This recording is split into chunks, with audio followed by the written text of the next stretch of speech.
पहले जो तगड़ा है दुनिया में, जो बड़ा था दुनिया में, वो छोटे को खा जाता था। जैसे कहते थे कि बड़ी मछली छोटी मछली को खा जाती है, लेकिन आज की दुनिया में जो फास्ट है, जो तेज़ है, वो सुस्त को खा जाता है। यानी महज आपके लिए सही रास्ते पे होना ज़रूरी नहीं है, बल्कि तेज़ी दिखाना भी ज़रूरी है, और स्मार्ट वर्क जो है वो बहुत ज़रूरी है, और हार्ड वर्क की वैल्यू दिन ब दिन कम होती जा रही है। हमारी सोचों के साथ साथ जो चीज़ बहुत अहम है, जो हमारी सोचों को बहुत अच्छी तरह या बुरी तरह मुतासर करती है, वो हमारा मूड है।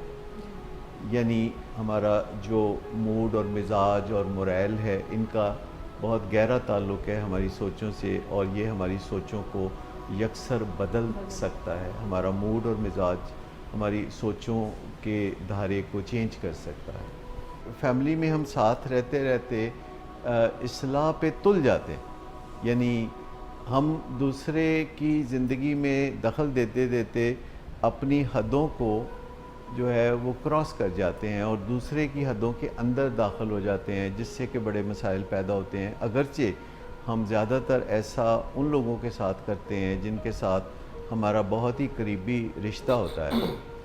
अब एक अहम मसला ये भी होता है कि ख़ुद हमें भी अपनी ज़िंदगी में, जब हम दूसरों की ज़िंदगी को बदलने की कोशिश कर रहे होते हैं और हैरान हो रहे होते हैं कि हम इतना अच्छा लाइहा अमल बता रहे हैं तो दूसरा इस पे अमल क्यों नहीं कर रहा। जब हम बेटे को बता रहे हैं कि तालीम उसके बहुत काम आएगी, तो वो दिल से क्यों नहीं तालीम की तरफ तवज्जो देता।